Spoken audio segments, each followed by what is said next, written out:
Well, we're certainly past the time we originally had scheduled, but I've been thinking about this from the standpoint of the person who introduced me to a deeper story of Rwanda than I would have been able to find out myself, and that's Ambassador Flatten. This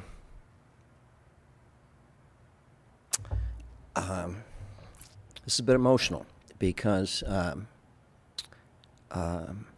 Ambassador Flatten put himself on the line about truth-telling when the rest of the world had concluded that I was a genocide denier because of the propaganda coming from not only Kigali but from the United States.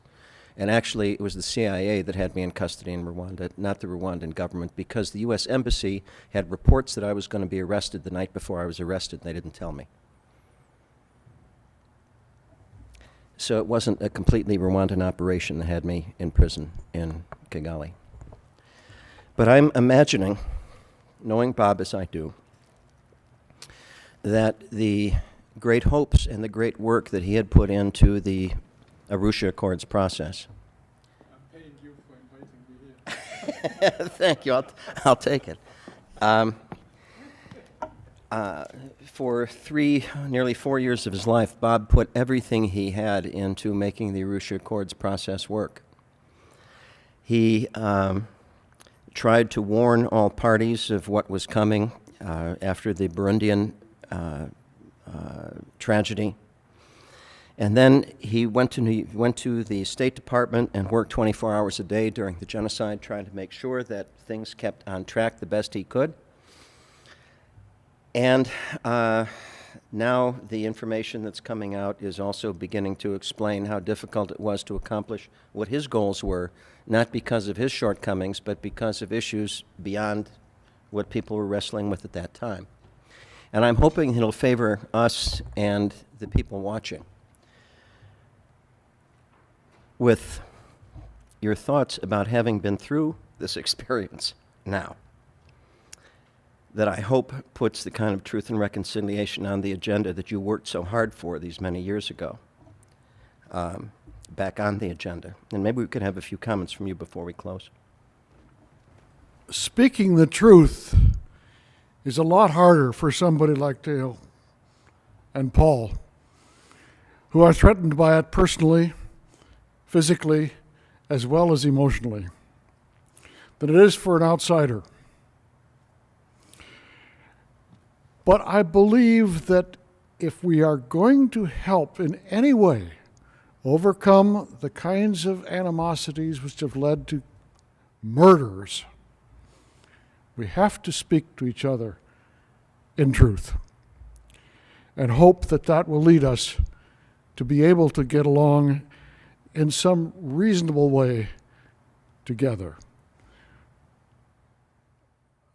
I will close with the humorous one note. When I would invite Rwandans to come to my office, I would always serve coffee. And usually I would give them a cup that had big golden rim by the American Embassy and showing that this was the American Embassy. But I drank for another cup. I drank from a mug which said, "Love me, I'm Norwegian." I tried to tell Rwandans that was the only real message we have. We have our ethnic roots, and we're proud of them. But that doesn't in any way interfere with me being the ambassador of the United States of America. So love me, I'm Norwegian. Love each other.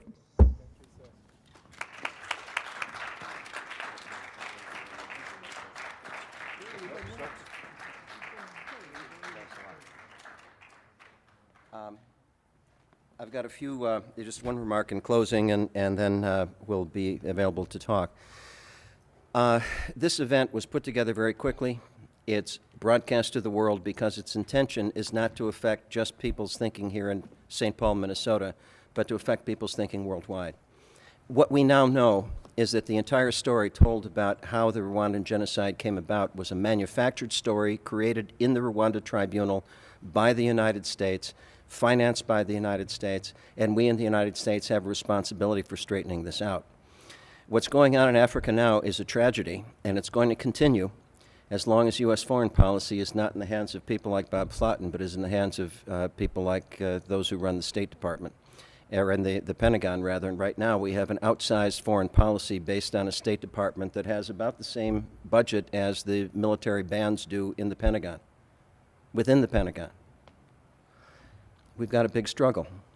And if the American people are going to save the America that we're proudest of, to help Africa, it's going to start here in the United States. The Rwandans and Africans have their responsibilities, but we have them here too. So we're hoping to live up to those responsibilities for the people around the world who are seeing this for the first time.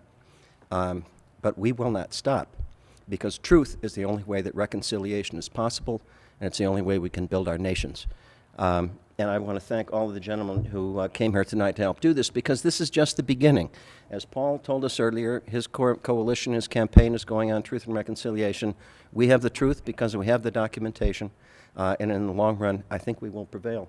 But these gentlemen made it possible to take this message to the world, and I thank all of them.